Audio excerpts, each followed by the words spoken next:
बिस्मिल्लाहिर्रहमानिर्रहीम। अस्सलाम वालेकुम dear students, welcome to my YouTube channel. अब हम जो ना आगे आने वाले वीडियोस में पीपीएससी ज़ूलॉजी का एक कंप्लीट लेक्चर सीरीज़ डिस्कस करने जा रहे हैं। बहुत सारी इंशाल्लाह वीडियोस होंगी, जितने भी पास पेपर्स हुए हैं उन सारे पास पेपर को कलेक्ट करके डिटेल से उनके आंसरिंग कलेक्ट करके डिस्क्रिप्शन, वो सारी चीज़ें इंशाल्लाह आने वाले वीडियो सीरीज़ में मिलेंगी। तो आप लोगों ने मेरे इस यूट्यूब चैनल को सब्सक्राइब कर लेना है। मैं पहले भी कहता हूँ कि ये चैनल आपका है और इसमें आपके फ़ायदे के लिए वीडियोज़ अपलोड की जाती हैं। ओके, तो चलें आपने टाइम वेस्ट किए बगैर हम अपने वीडियोज़ को डिस्कस करते हैं और उसके अलावा रजिस्टर और पेन को भी उठा लें ताकि साथ-साथ में लिखते रहें। ओके, मैंने पहले भी एक वीडियो बनाई थी, मतलब यही वीडियो बना रहा था तो बाद में पता चला माइक का बटन ही ऑफ है। तो काफ़ी डिस्कस कर लिया था। चलें फर्स्ट एमसीक्यूज़ जो हम डिस्कस करने जा रहे हैं कि the stages of incomplete metamorphosis where organism emerge from the egg close resembling the adult. मतलब ये इनकम्प्लीट मेटामॉर्फोसिस की वो कौन-सी स्टेज है जिसमें जो एग है, एग से मतलब एग से वो स्टेज बनता है और उस स्टेज पे जो ऑर्गेनिज्म है वो कंप्लीटली एडल्ट की तरह दिखाई देता है। तो इसके ऑप्शंस कौन से हैं? आर्थ्रोपोड्स, निम्फ, गिल्स और इंसेक्ट्स। तो इसका जो बेस्ट ऑप्शन है वो आपको पता है निम्फ है। निम्फ क्या है कि ये वो स्टेज है जिसमें जो ऑर्गेनिज्म है वो एडल्ट की तरह दिखाई देता है लेकिन वो कंप्लीटली डेवलप्ड नहीं होता। Best option is the nymph. चलें इस चीज़ को डिस्कस करते हैं। आपको पता है कि ये इस फेनोमेना को हम नाम देते हैं मेटामॉर्फोसिस का। मेटामॉर्फोसिस क्या है कि जिसमें एक ऑर्गेनिज्म एक्सट्रीम चेंजेस से गुजरता है या एक्सट्रीम मतलब डेवलपमेंटल स्टेजेस से गुजरता है बिफोर रीचिंग द एडल्टहुड। मतलब एडल्टहुड बनने एडल्टपन बनने से पहले डिफरेंट स्टेजेस से गुजरता है। उन स्टेजेस को हम किसका नाम देते हैं? मेटामॉर्फोसिस। अब जो इंसेक्ट्स हैं वो ज़्यादातर जो लार्जेस्ट ग्रुप है जो इस मेटामॉर्फोसिस में जाता है। मेटामॉर्फोसिस की 2 टाइप्स हैं, एक कंप्लीट है और दूसरा क्या है? इनकम्प्लीट है। जो कंप्लीट मेटामॉर्फोसिस है उसमें 4 स्टेजेस होती हैं। मतलब एग से लार्वा बनता है, लार्वा से प्यूपा, प्यूपा से एडल्ट बनता है। लेकिन इनकम्प्लीट मेटामॉर्फोसिस में एग से निम्फ बनता है, निम्फ से क्या बनता है? एडल्ट बनता है। यही चीज़ हमने एमसीक्यूज़ में डिस्कस की थी कि एग से बनता है लेकिन एडल्ट की तरह दिखाई देता है, तो वो क्या है? निम्फ है। और ये नीचे मैंने बोर्ड भी कर दिया कि the young nymph resembles the adults. चलिए मैं यहाँ से पेन भी साथ में ओपन कर लेता हूँ आप लोगों के फ़ायदे के लिए। ठीक है। तो देखें कि यही कि जो यंग है वो क्या करता है कि रिज़ेम्बल्स द एडल्ट, एडल्ट की तरह रिज़ेम्बल अपनी कैरेक्टरिस्टिक्स शो करता है। नेक्स्ट ये है कि इसकी एग्ज़ाम्पल्स की बात कर लें, बीटल्स, बटरफ्लाइज़ और फ्लाइज़ वग़ैरह आ जाती हैं। इसमें ग्रॉसहॉपर है, क्रिकेट्स और कॉकरोच वग़ैरह आ जाते हैं। चलें जी, नेक्स्ट एमसीक्यूज़ ये है कि the animal interbreed with each other belong to the same species. आप लोगों को पता होगा, बेस्ट एमसीक्यूज़ है ये। ये आपको बटरफ्लाई या इंटरब्रीडिंग मतलब मेटिंग करते हुए नज़र आ रहे हैं। तो इसका जो बेस्ट ऑप्शन है वो ए स्पीशीज़ है। देखो जो स्पीशीज़ है वो टैक्सोनॉमिक हायरार्की में स्मॉलेस्ट ग्रुप है। ये जो आपको ये स्पीशीज़ नज़र आ रहा है ये स्मॉलेस्ट ग्रुप है और ये किंगडम क्या है उसका? लार्जेस्ट ग्रुप है। टैक्सोनॉमी का मतलब ये होता है कि ऑर्गेनिज्म को अरेंज करना। अब वो जो अरेंजमेंट होती है या तो वो इंक्रीजिंग ऑर्डर पे होती है या डिक्रीजिंग ऑर्डर पे होती है। अगर देखा जाए तो यहाँ पे स्पीशीज टॉप पे है, किंगडम बॉटम पे है। तो ये एक्चुअली उसकी इंक्रीजिंग ऑर्डर यूँ बनती है कि स्पीशीज मिलकर जीनस बनाती हैं, जीनस मिलकर फैमिली बनाती हैं, फैमिली मिलकर ऑर्डर बनाती हैं, ऑर्डर मिलकर क्लास बनाती है और क्लास मिलकर क्या बनाती है? किंगडम बनाती है। तो ये इंक्रीजिंग ऑर्डर है। ओके, तो अब ये भी बता दो कि फर्दर कि ये जो टैक्सोनॉमिक हायरार्की है इसमें जो हाईएस्ट रैंक है वो किसका होता है? किंगडम का होता है। हाईएस्ट रैंकिंग किसका होता है? किंगडम का। और स्पीशीज का क्या होता है? लोएस्ट रैंकिंग होता है। ओके, पेन भी चेंज हो गया यहाँ से। ओके, चलें जी, नेक्स्ट एमसीक्यूज हम अपना डिस्कस करते हैं। नेक्स्ट एमसीक्यूज ये है कि the nephridia are the organs of excretion in. Nephridia कहाँ पे किन मतलब ऑर्गेनिज्म में एक्सक्रीटरी ऑर्गन के तौर पर काम करता है? अगर ये ऑर्गेनिज्म का आपको पता है तो आंसर भी आपको पता चल गया होगा कि एनालिडा इसका बेस्ट ऑप्शन है। ओके, तो एनालिडा ए इज द मतलब ये उस एनालिडा में क्या होता है कि जो नेफ्रीडिया है वो एक्सक्रीटरी ऑर्गन के तौर पर काम करते हैं। ओके, चलें जी, अब इन सब के एक्सक्रीटरी ऑर्गन को वन बाय वन डिस्कस करते हैं। अब एनालिडा में जो एक्सक्रीटरी ऑर्गन होगा वो नेफ्रेडिया अभी हमने डिस्कस की है।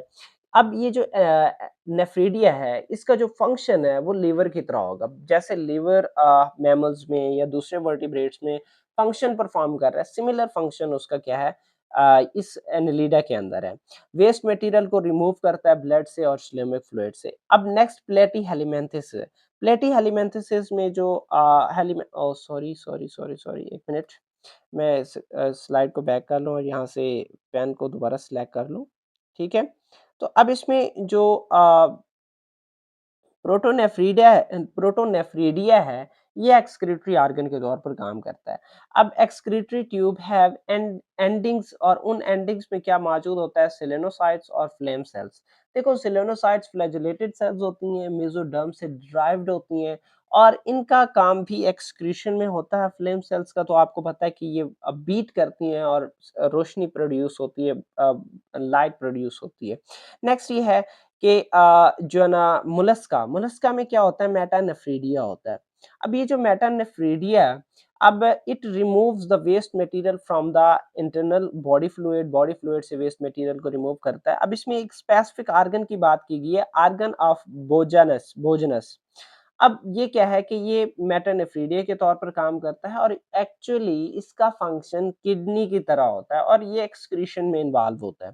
अब इसी तरीके से आप आर्थ्रोपोड्स की बात कर लो। आर्थ्रोपोड्स को तो आपने डिटेल से पढ़ा होगा, कॉकरोच की जो ना आप लोगों ने पढ़ी होगी, सेकंड ईयर में भी पढ़ी होगी, इवन ये कि आपने हायर क्लासेस में भी ये चीज़ पढ़ी है कि ये सिलेंडर ट्यूब्स होती हैं, posterior region of alimentary canal पे पाई जाती हैं at the junction between the mid gut and the hind gut. मतलब मिड गट और हाइंड गट के दरमियान में उस जंक्शन पे ये सिलेंड्रिकल ट्यूब लाइक स्ट्रक्चर्स मौजूद होती हैं और इनका काम क्या होता है एक्सक्रीशन के तौर पर काम करना, एक्सक्रीटरी ऑर्गन के तौर पर काम करना।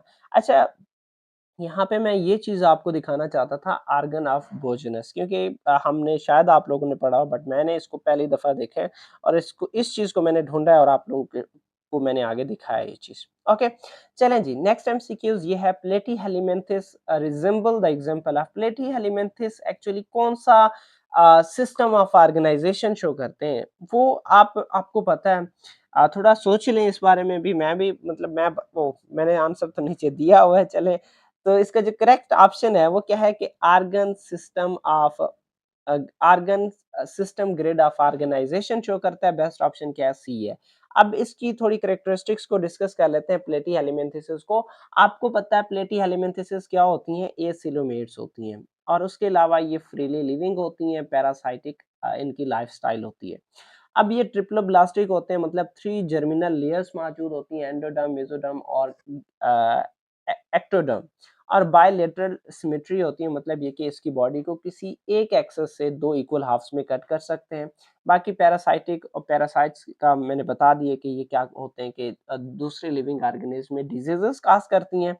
अब उसके बाद इसकी बॉडी सॉफ्ट होती है, उसके ऊपर सिलिया मौजूद होते भी हैं, नहीं भी होते और इसकी जो स्ट्रक्चर है वो लीफ लाइक अपीयर होती है। इसकी अपीयरेंस आप क्योंकि ये फ्लैट वर्म्स होती हैं, प्लेटी एलिमेंथिस को फ्लैट वर्म्स भी कहते हैं, ठीक है? और इसमें ऑर्गन लेवल ऑफ ऑर्गेनाइजेशन भी होती है, इवन ये कि आप ऑर्गन सिस्टम भी कह सकते हैं। अब वो मैं बताता हूँ कौन-कौन से इसमें ऑर्गन्स मौजूद हैं, थोड़ी डिस्कशन यहाँ पे कुछ ज़्यादा ही हो रही है, तो चलें थोड़ा बर्दाश्त कर लीजिएगा। तो इसमें कौन-कौन से ऑर्गन सिस्टम मौजूद होते हैं? फर्स्ट ये है कि सर्कुलेटरी सिस्टम इसके अंदर एब्सेंट होता है, gases exchange general body surface के ज़रिए होती है इसमें।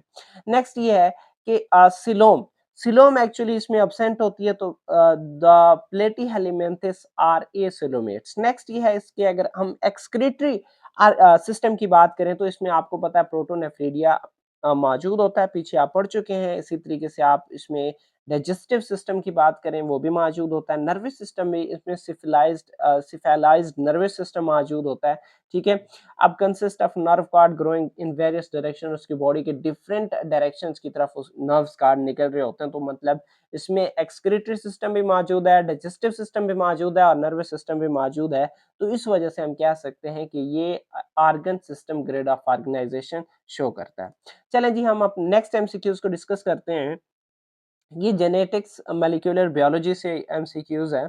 ये Balochistan public service service commission 2023 में ये एमसीक्यूज आया हुआ था। When when the genotype consist of dominant allele, मतलब जीनोटाइप में डोमिनेंट एलील हो और उसके साथ रिसेसिव एलील हो, तो अब बताओ फिनोटाइप कौन सा होगा। देखो डोमिनेंट और फिनोटाइप की जब क्रॉस करवाते हैं तो सॉरी डोमिनेंट और रिसेसिव की जब क्रॉस करवाई जाती है तो ऑर्गेनिज्म जो प्रोड्यूस होगा वो उसमें कैरेक्टरिस्टिक्स डोमिनेंट के होंगे, क्योंकि आपको पता है जो डोमिनेंट एलील है वो रिसेसिव एलील की कैरेक्टरिस्टिक्स को मास्क कर देता है, हाइड कर देता है। चलें जी इसका एक ऑप्शन मतलब डिस्कस करते हैं। देखो टाल एक डोमिनेंट फिनोटाइप है और जो डॉर्फ है वो क्या है, रिसेसिव है। अब आप आपको पता है इसके जो genotype capital T capital T capital T small T, ठीक है, जब इनको आपस में गैमेट्स हम सिंगल लेते हैं, अगर कंडीशन होमोजाइगस है, अगर हेटेरोजाइगस है तो दोनों मतलब लिख देते हैं। अलग अगर मैं बात करूँ कि ये कैपिटल टी स्मॉल टी होता तो उन दोनों को अलग-अलग ऐसे लिख देते। ओके? तो चलें जी इसमें गैमेट्स बने, गैमेट्स को जब हमने क्रॉस करवाया तो उससे क्या कैपिटल टी स्मॉल टी आया। अब इसमें जो ऑर्गेनिज्म प्रोड्यूस हुआ है वो है तो वो टाल, मतलब ये कि डोमिनेंट फिनोटाइप शो हुआ है। लेकिन कंडीशन जीनोटाइपिक कंडीशन कौन-सी है कि ये हेटेरोजाइगस है, इसमें डोमिनेंट एलील भी मौजूद है, रिसेसिव एलील भी मौजूद है। डोमिनेंट एलील क्या करता है कि रिसेसिव एलील की कैरेक्टरिस्टिक्स को हाइड कर देता है। ओके? तो ये कौन-सी क्रॉस है? मोनोहाइब्रिड क्रॉस है। चलें जी नेक्स्ट एमसीक्यूज़ ये है कि which of the following would not found in a bacterial cell wall, ठीक है, कि बैक्टीरियल सेल वॉल में मौजूद नहीं होगा। इस स्ट्रक्चर से आप लोगों को पता चल गया होगा कि मैं किसकी बात कर रहा हूँ। तो मैंने मतलब ये कि इसमें ऑप्शंस की मैंने एनिमेशन ऐड नहीं की, तो वो पहले से ठहरा हुआ है। तो इसका जो बेस्ट ऑप्शन है वो क्या है? सी है, गोल्गी अपरेटस है। ओके, गोल्गी अपरेटस इसका बेस्ट ऑप्शन है। अब रीज़न क्या है? क्योंकि हमें पता है मेम्ब्रेनस बॉन्डेड ऑर्गेनेलीज़ बैक्टीरिया में मौजूद नहीं होती। तो ये जितने भी आपको दिखाई दे रहा है मिटोकॉन्ड्रिया है, इसमें माइटोकॉन्ड्रिया है, एंडोप्लाज्मिक रेटिकुलम है, गोल्गी अपरेटस है, लाइसोसोम है, क्लोरोप्लास्ट है, पेराक्सिसोम्स और ग्लाइक्सोसोम है और ट्रियोवैक्यूल। ये सारे के सारे क्या होते हैं? ये मेम्ब्रेनस बॉन्डेड ऑर्गेनेलीज़ हैं, so these are absent in bacteria.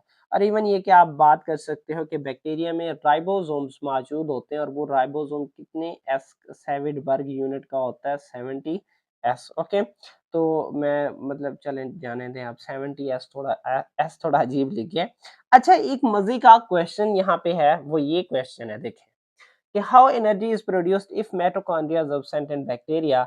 इसका आंसर आपने मुझे कमेंट सेक्शन में देना है। अगर आपको मजा आ रहा है इस वीडियो में, इंटरेस्टिंग इंटरेस्टिंग लग रही है ये वीडियो, तो मैं अगर नहीं दिया तो समझूंगा नहीं इंटरेस्टिंग लगी।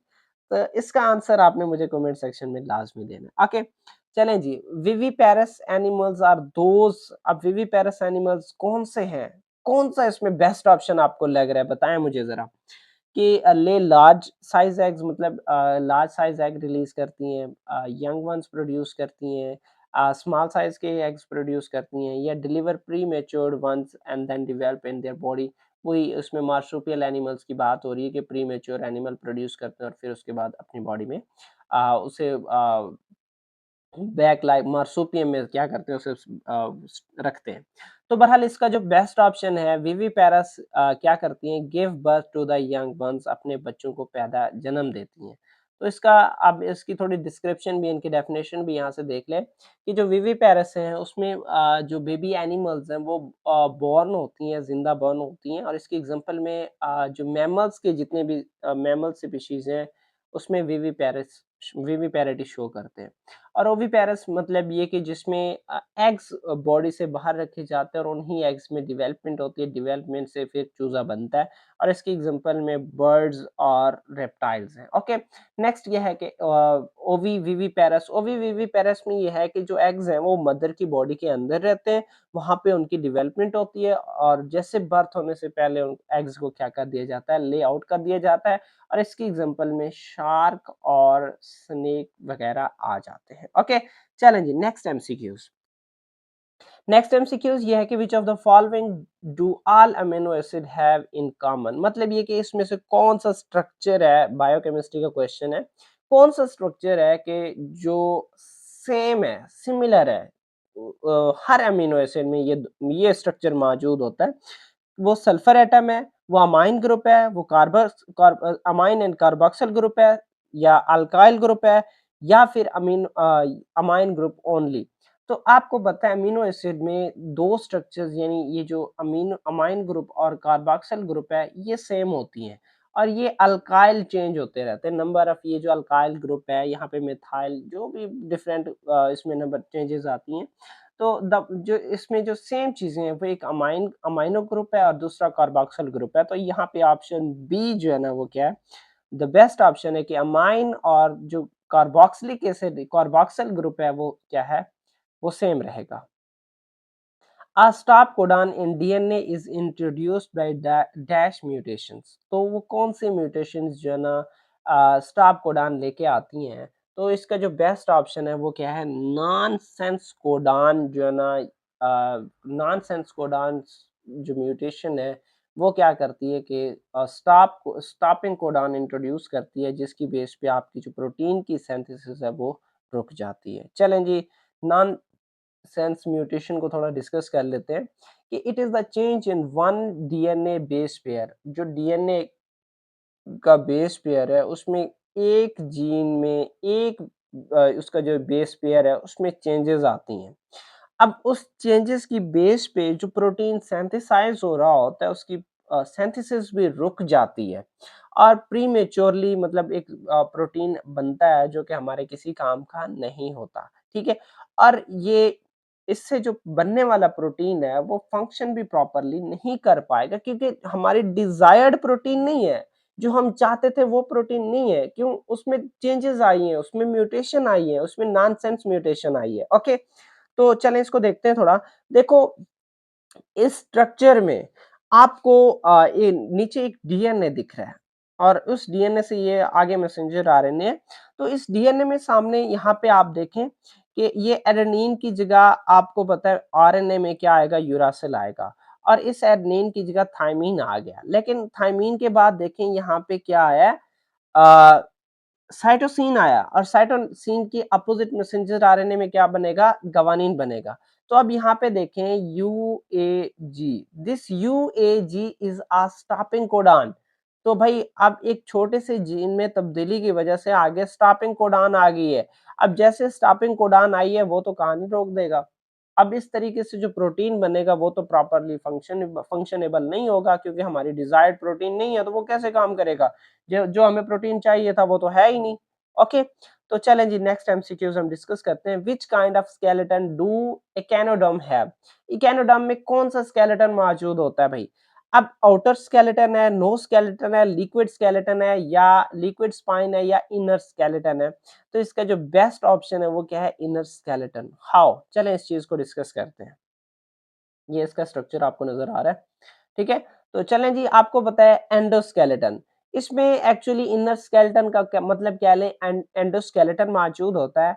अब वो कैल्शियम कार्बोनेट्स की प्लेट्स का बना हुआ होता है या फिर स्पाइंस का बना हुआ होता है। ठीक है, और ऊपर उसके जैसे हमारी स्किन एपिडर्मिस मौजूद है, सिमिलर ऐसे मौजूद होता है। अब ये जो कैल्शियम कार्बोनेट प्लेट्स और स्पाइंस हैं, इनका क्या काम है? होता है कि ये रिजिडिटी प्रोवाइड करते हैं और बॉडी को प्रोटेक्शन प्रोवाइड करते हैं। चलें जी, ये स्ट्रक्चर है इसका। ठीक है, तो चलें जी, नेक्स्ट हम अपना एमसीक्यूज डिस्कस करते हैं कि in the vertebrate I the light passes through. तो लाइट पासिस कहाँ से होता है? वो इसका जो बेस्ट ऑप्शन है वो क्या है? प्यूपल है। प्यूपल से क्या होता है कि लाइट पास होता है। ठीक है, ये देखिए, ये लाइट कहाँ से पास होके जाएगा? इस प्यूपल से पास होके जाएगा। ओके, चले इस चीज को थोड़ा डिस्कस कर लेते हैं कि दो चीजें यहाँ पे मतलब कभी कभी कॉर्निया लिख देता है, कभी कभी प्यूपल, मतलब कौन सा बेस्ट होगा? तो देखें, जो कॉर्निया है, कॉर्निया का सिर्फ इतना काम होता है कि ये रिफ्रैक्शन ऑफ लाइट और लाइट की फोकसिंग में इन्वॉल्व होता है कि जो लाइट है वो फोकस हो लेंसेज पे जाए और वहां से आगे मतलब शो हो। ठीक है, अब 60 to 75% of focusing ability is due to cornea. अब ये जो फॉक्सिंग एबिलिटी होती है या एकोमोडेशन होती है कि जिससे ऑब्जेक्ट डायरेक्टली रेटिना पे जाता है, तो ये सारा सारा का सारा इसमें कौन इन्वॉल्व होता है? कॉर्निया इन्वॉल्व होता है। अब प्यूपल का सिर्फ इतना काम है कि ये लाइट को अलाउ करता है कि वो किस पे जाके गिरे, ये जो ये वाली जगह है ये कॉर्निया है और आगे क्या मौजूद है, लेंसेज मौजूद है। अब प्यूपल का ये काम होता है कि जो लाइट है वो किस पे गिरे, कॉर्निया लेंसेज पे गिरे उस। ओके, चले जी, नेक्स्ट नेक्स्ट एमसीक्यूज क्या है, अब आगे छोटे एमसीक्यूज होंगे। A part of digestive system that is not in contact with food, food के साथ कौन सा कांटेक्ट नहीं होगा, तो आपको यहाँ पे सिंपल नजर आ रहा होगा, देखें भाई कौन सा, स्मॉल इंटेस्टाइन तो इसका भाई पार्ट है, स्मॉल इंटेस्टाइन तो डाइजेस्टिव सिस्टम का हिस्सा है। स्टमक तो देखें ये डाइजेस्टिव सिस्टम है, इसमें ये स्टमक आ रहा है, स्टमक के बाद आपको पता है स्मॉल इंटेस्टाइन आता है, स्मॉल इंटेस्टाइन के बाद क्या आता है, लार्ज इंटेस्टाइन। अब इसमें कौन कौन से ऑर्गन डाइजेस्टिव सिस्टम का पार्ट नहीं थे, तो इसमें लीवर भी नहीं है, पेंक्रियाज भी नहीं है और गॉल ब्लैडर भी नहीं है, तो इसमें बेस्ट ऑप्शन क्या है, ये लीवर है। तो liver is the correct option. Okay, correct option is A, liver. अब उसके बाद a hormone that stimulates the production of cortisone, cortisone की प्रोडक्शन में कौन सा हार्मोन इन्वॉल्व होता है, adrenaline, cortin, auxin, adrenocorticotropic hormone. ठीक है, तो कॉर्टिसन की प्रोडक्शन में कौन सा हार्मोन इन्वॉल्व हो रहा है, एड्रीनोकार्टिकोट्रोपिक हार्मोन। ठीक है, ये यहाँ पे देखें, अब जब आपके बॉडी में कार्टिकोस्टेरॉइड या कॉर्टिसन की प्रोडक्शन कम होती है तो मैसेज जाता है आपके हाइपोथैलेमस को, और वो हाइपोथैलेमस कार्टिकोट्रोपिक रिलीजिंग हार्मोन रिलीज करता है। अब वो कार्टिकोट्रोपिक रिलीजिंग हार्मोन आपके इंटीरियर पिट्यूटरी ग्लैंड पे जाता है, और वो इंटीरियर पिट्यूटरी ग्लैंड फिर क्या करता है, एड्रेनोकार्टिकोट्रोपिक हार्मोन रिलीज करता है। कार्टिकोट्रोपिक हार्मोन फिर एड्रिनल कॉर्टेक्स पे जाता है, एड्रिनल कॉर्टेक्स आपकी किडनी के ऊपर मौजूद होती हैं, और वही एड्रिनल कॉर्टेक्स फिर क्या करेगा भाई, कार्टिकोस्टेरॉइड हार्मोन प्रोड्यूस करेगा। जब इसकी कंसंट्रेशन ज्यादा हो जाएगी तो ये नेगेटिव फीडबैक मैकेनिज्म के तहत इस सारों की कंसंट्रेशन मतलब रुक जाएगी। वो नेगेटिव फीडबैक मैकेनिज्म की डेफिनेशन ऐसे है कि the process in which output of system further inhibits the system, मतलब आउटपुट जो आउटपुट होता है किसी भी प्रोसीजर का, वो फर्दर प्रोसीजर को इनहिबिट कर दे, तो इस चीज को हम नेगेटिव फीडबैक मैकेनिज्म कहते हैं। तो इसमें का जो बेस्ट ऑप्शन है वो क्या है, एड्रीनोकार्टिकोट्रोपिक हार्मोन। ठीक है, इस चीज को डिस्कस करते हैं कि भाई इसमें एड्रेनलिन था या दूसरे हार्मोन जो थे, कॉर्टिन या ऑक्सिन या एड्रीनोकार्टिकोट्रोपिक हार्मोन, इनका क्या फंक्शन है, इस चीज को भी डिस्कस कर लेते हैं। चलें जी, एड्रेनालिन एक ऐसा हार्मोन है, ठीक है, your body naturally released from your adrenal gland, आपके एड्रिनल ग्लैंड से ये नेचुरली रिलीज होता है। अब इसका क्या काम है कि आपकी बॉडी जो ना, ये आपकी बॉडी को स्ट्रेस सिचुएशन को डील करने में मदद देता है। Adrenaline causes the changes in your body that help you to act in a sudden or stressful situation में को डील करने में मदद देती है एड्रेनालिन। और ऐसे सिचुएशंस को आपको पता है हम फाइट या फ्लाइट रिस्पॉन्सेस का नाम देते हैं। नेक्स्ट था कॉर्टिन। कॉर्टिन एक्चुअली ये एड्रिनल कॉर्टेक्स की एक एक्सट्रैक्ट है जिसमें कॉर्टिसोन मौजूद होता है और दूसरे हार्मोन मौजूद होते हैं। ओके, अब नेक्स्ट क्या है, ऑक्सिन। ऑक्सिन क्या है कि ये प्लांट में होता है, इसका काम सेल की ग्रोथ, सेल की इलोंगेशन, सेकेंडरी ग्रोथ को रोकना, प्राइमरी ग्रोथ को बढ़ाता है, रूट्स की फॉर्मेशन होती है। इवन ये कि सेकेंडरी ग्रोथ का मतलब जो लेटरल मतलब लेटरल बर्ड्स बनती हैं उनकी ग्रोथ को रोकता है, और एपिकल बर्ड की ग्रोथ को इंक्रीज करता है। नेक्स्ट है एड्रीनोकार्टिकोट्रोपिक हार्मोन। यही जो हमारा बेस्ट ऑप्शन था वो यही था कि ये क्या करता है, act on the adrenal cortex to release cortisol, cortisol को रिलीज करना और एंड्रोजन्स को रिलीज करना है। अब the increase in cortisol provides a negative feedback mechanism. यही चीज मैंने पहले भी आपको कही है कि जैसे ही आपके इस कार्टिसोल या कार्टिकोस्टेरॉइड हार्मोन की कंसंट्रेशन ज्यादा हो जाती है तो यही नेगेटिव फीडबैक मैकेनिज्म के तौर पर काम करता है, और इससे फिर क्या होता है कि जो हाइपोथैलेमस कार्टिकोट्रोपिक रिलीजिंग हार्मोन रिलीज कर रहा होता है उसकी सेक्रेशन रुक जाती है। ओके, ये थोड़े उनकी डिस्क्रिप्शन थी। चलिए नेक्स्ट एमसीक्यूज डिस्कस करते हैं। A sequence of 3 bases on the messenger RNA is called। messenger RNA पे जो 3 नाइट्रोजन बेसिस मौजूद होती हैं उनकी सीक्वेंस को किसका नाम देते हैं, tRNA, rRNA, codon, anti codon. तो आपको पता है इसका बेस्ट ऑप्शन क्या है, कोडान। ठीक है, तो ये करेक्ट ऑप्शन क्या है? कोडान है। तो 3 नाइट्रोजन बेसेस ये आपको यहाँ पे नज़र आ रहा है, 3 नाइट्रोजन बेसेस मिलकर एक कोडान बनाती हैं। Got it? चलें जी। नेक्स्ट एमसीक्यूज़ हम अपना डिस्कस करते हैं कि the spinning of a web by a spider is an example of, तो ये किसकी एग्जांपल है? ये जो ये भाई स्पाइडर मकड़ी का जो जाला बनता है, ये ऐसा एक पैटर्न जो बनता है, ये पैटर्न इसके पीछे कौन-सी बिहेवियर इन्वॉल्व होती है?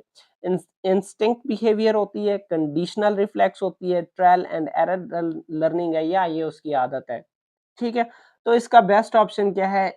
Instinct behaviour. इंस्टिंक्टिव बिहेवियर भी कह सकते हैं या इंस्टिंक्ट बिहेवियर भी कह सकते हैं, इनबॉर्न बिहेवियर भी कह सकते हैं। चलें जी, इसकी डिस्क्रिप्शन कुछ ऐसे है। देखो, इंस्टिंक्ट बिहेवियर क्या है कि एक ऐसा बिहेवियर है जिसमें जो ऑर्गेनिज्म ऐसे रिस्पॉन्सेस को बाय बर्थ सीख के आता है, मतलब उसके जेनेटिकली ये प्रोग्राम्ड होती हैं ऐसी इंफॉर्मेशन। जो ये जो मकड़ी का जाला है, ये मकड़ी मतलब ये एक्सपीरियंस से नहीं सीखती, ये उसके माइंड में पहले से सेट होता है कि अच्छा ये ऐसे बनता है, आपने ऐसे बनाना है, ठीक है? तो कंडीशनड रिफ्लेक्स की बात कर लें। कंडीशन रिफ्लेक्स का मतलब ये होता है कि जो ऑर्गेनिज्म है, वो कंडीशन, आप जब उसे कंडीशन को अप्लाई करते हो, उस कंडीशन के तहत वो सीखता है चीज़ों को, ठीक है? ये एवन पावलोव ने एक्सपेरिमेंट किया था, डॉग पे एक्सपेरिमेंट किया था। मैंने इस एनिमल बिहेवियर के बारे में बहुत सारी वीडियोज़ अपलोड करके रखी हुई हैं, आप लोग जाके विज़िट कर सकते हैं, ठीक है? तो कंडीशन रिफ्लेक्स क्या होता है? जिसमें आप कंडीशन देते हो, कंडीशन स्टिमुलाई अप्लाई करते हो। नेक्स्ट ये है ट्रायल एंड एरर लर्निंग। इसमें क्या होता है कि ऑर्गेनिज्म को वेरियस मतलब एक्सपेरिमेंट्स मतलब उसमें की जाती हैं, उस कभी उन चीज़ों से सीखता है, कभी नहीं सीखता, गलतियाँ करता है, फिर सीखता है। ये मेरे ख्याल से टॉलमैन ने इस पे एक्सपेरिमेंट किया था। इसकी वीडियो भी मैंने अपलोड करके रखी हुई है। चलें जी, नेक्स्ट एमसीक्यूज़ ये है कि one way of cleaning up the environment after an oil spoil is through the use of, मतलब ये कि अगर समुद्रों में आपने देखा होगा कि ऑयल बिछ जाता है या गिर जाता है, तो उसको कैसे ट्रीट किया जाता है? आपको पता है कि ऐसे आजकल बैक्टीरिया इंट्रोड्यूस करवाए गए हैं जो उस ऑयल को मतलब ईट कर जाते हैं। तो इसका जो बेस्ट ऑप्शन है वो क्या है? बैक्टीरिया, ठीक है? बैक्टीरिया क्या करते हैं कि उस ऑयल को ईट कर जाते हैं। ये सेकंड ईयर फर्स्ट ईयर में ये बैक्टीरिया का जो टॉपिक है उसमें बेनिफिट्स ऑफ बैक्टीरिया इकोनॉमिकल उनके बेनिफिट्स में ये टॉपिक दिया हुआ है। इवन ये नेक्स्ट जो एमसीक्यूज़ है बड़ा इम्पोर्टेंट भी है, इसकी डिस्क्रिप्शन भी मैंने अच्छी खासी दी हुई है।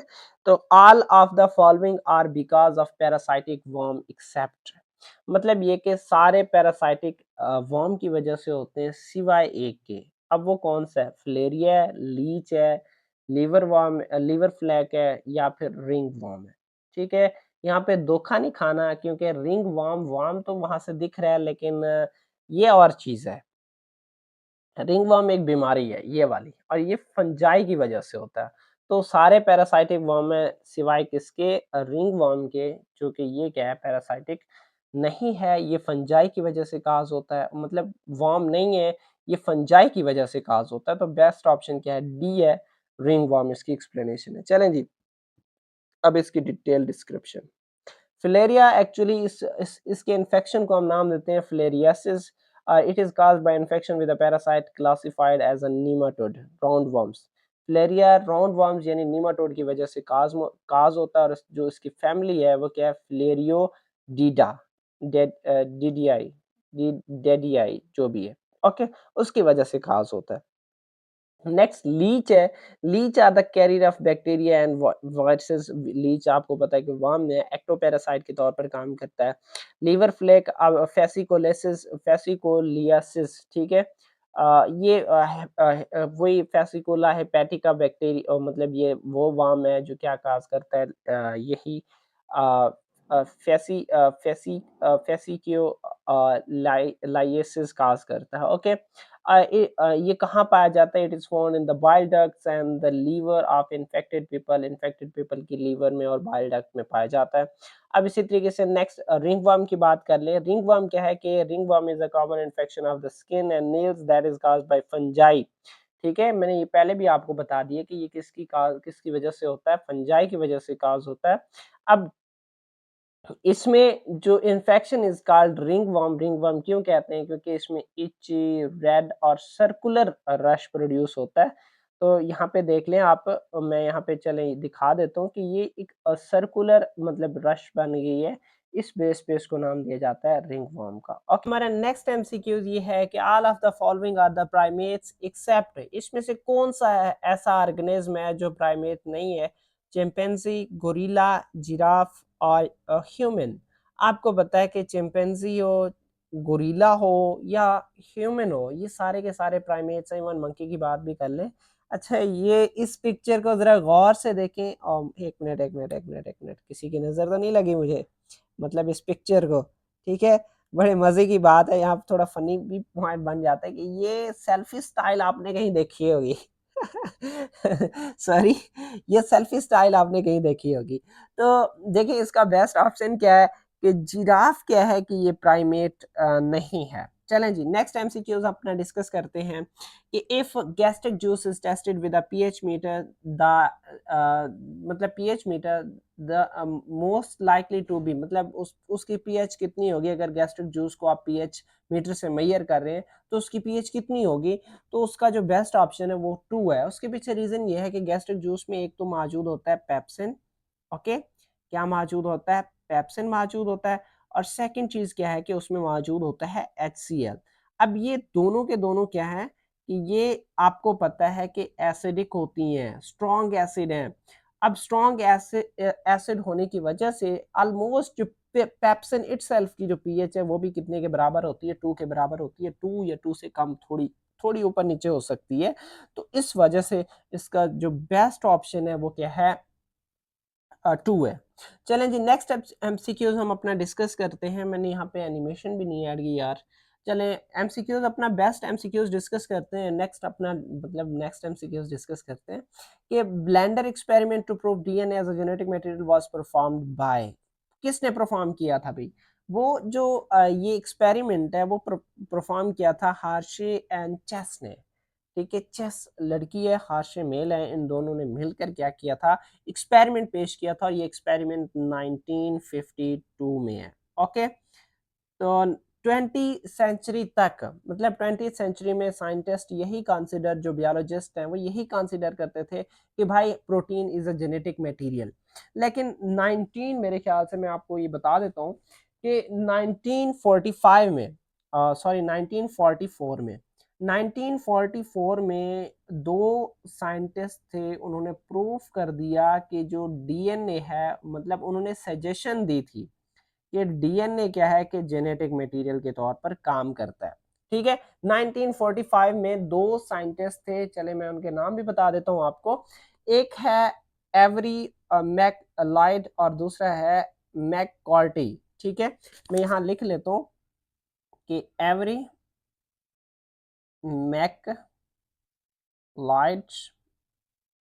मैकलाइड और आगे नहीं लिखा जाएगा, सॉरी।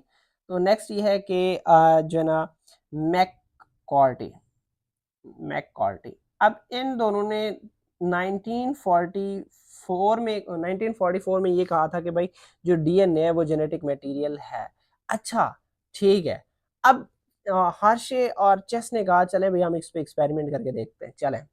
तो अब उनका एक्सपेरिमेंट ये था।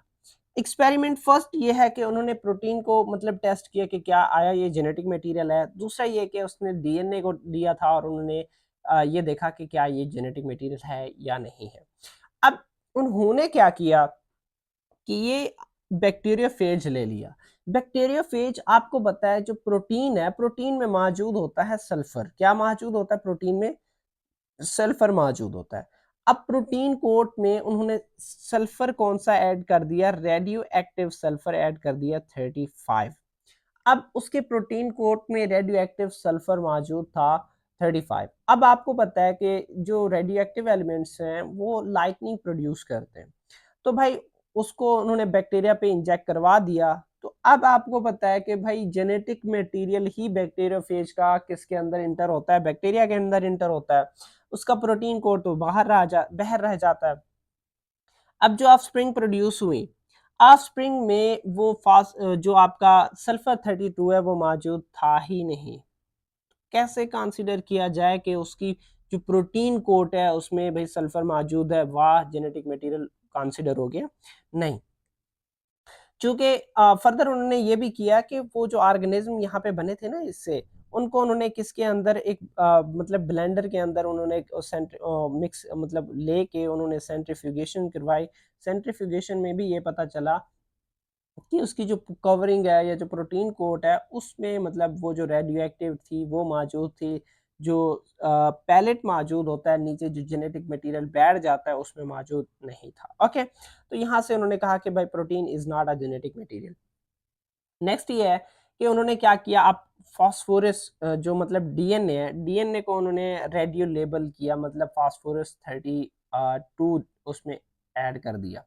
अब वही जो फास्फोरस 32 वाला डीएनए था वो बैक्टीरिया में दाखिल हो गया। बैक्टीरिया में वहाँ पे जाके उसकी रिप्लिकेशन हुई। रिप्लिकेशन के बाद आपको पता है कि जो रेडियो एक्टिव एलिमेंट्स थे वो डीएनए में थे, वो बैक्टीरिया के सेल के अंदर एंटर हो गए। वहाँ पे जाके बैक्टीरियोफेज ने रिप्लिकेशन करवाए, बहुत सारे बैक्टीरियोफेज में किए। अब उस बैक्टीरियोफेज को उन्होंने क्या किया कि उनका कल्चर ले लिया, कल्चर लेके उन्होंने सेंट्रीफ्यूज मशीन में क्या कर दिया, टर्न किया, जिसकी बेस पे मतलब उनकी लेयर्स बन गई, प्रोटीन वगैरह जो हल्की चीज़ें ऊपर, जेनेटिक मटेरियल नीचे आ गया। अब उस पैलेट के अंदर मतलब जो रेडियो एक्टिविटी थी वो मौजूद थी, मतलब उसका जो डीएनए जेनेटिक मटेरियल था उसमें वो रेडियो एक्टिव आइसोटोप मौजूद था। वो आया कहाँ से? कि वो आया भाई उसके डीएनए से, क्योंकि उन्होंने डीएनए में चेंजेस की थी, वही चेंजेस उसके ये जो पैलेट यानी जो जेनेटिक मटेरियल है उसमें मौजूद थी। तो प्रोटीन का तो दूर-दूर से यहाँ तक वास्ता ही था ही नहीं। तो अगर प्रोटीन का वास्ता नहीं था तो major factor for the transfer मतलब जो नेक्स्ट जनरेशन में जाने वाली जो फैक्टर है वो क्या है? डीएनए। ओके, तो यहाँ तक हमारा जो ये फर्स्ट मतलब ये कि लेक्चर है कवर हो जाता है। 32 मिनट की वीडियो बन चुकी है, बहुत काफ़ी है, वरना बोर हो जाओगे आप मुझसे, तो खुद भी बोर हो जाओगे बायो पढ़ पढ़ के। तो चलें भाई, इंशाल्लाह मिलते हैं नेक्स्ट वीडियो में, और तब तक इजाज़त चाहता हूँ। ओके, अल्लाह हाफिज़।